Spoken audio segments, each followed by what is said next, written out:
What we're asking is that proportionate representation be allowed on these committees as we move forward. And if not, we're going to have a lot of problems.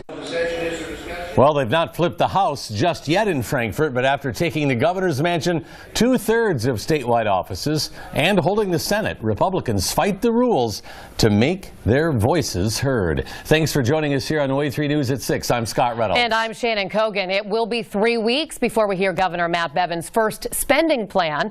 As Wave 3 News reporter Gordon Boyd tells us, on day one of the session, the fight focused on who has the voices to lead.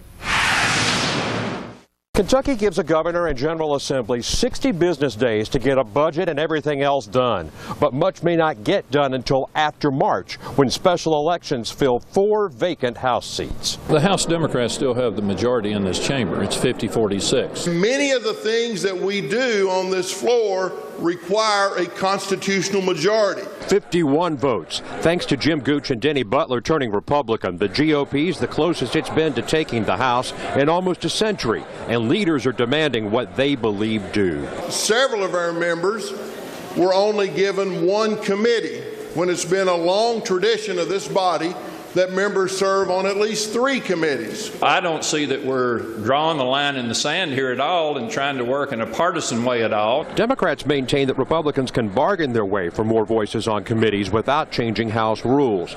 But Minority Leader Jeff Hoover's not buying. If that's not true, why would the gentleman from Elliott even introduce a rules resolution today? One Democrat argues that secrecy should be a deal breaker. There are bills that 85 to 90% of Kentucky citizens would like to see us act on.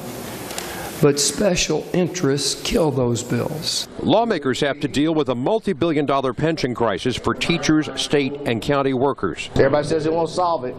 I'm waiting for somebody else to come up with a plan. Putting it on Governor Matt Bevin, who's called House Speaker Greg Stumbo's solution, selling bonds, bad business. Bevin's getting his own backlashes on his plans for Medicaid. Even a $10 copay, a $5 copay will keep a mother or a parent from taking a child to the doctor. Bevin's cut 2 Democrats out of the House. John Tilley's his Justice Secretary, Tanya Pullen a judge. Voters elected Republicans Warren Quarles Ag Commissioner and Mike Harmon Auditor. If the GOP wins all 4 seats. I don't know. I hope I don't have to find out. Indiana knows 27 years ago, where a 50-50 House split had the parties alternating who controlled the House every other day, and members themselves called up their own bills for votes. In Frankfort, Gordon Boyd, Wave 3 News. And big issues also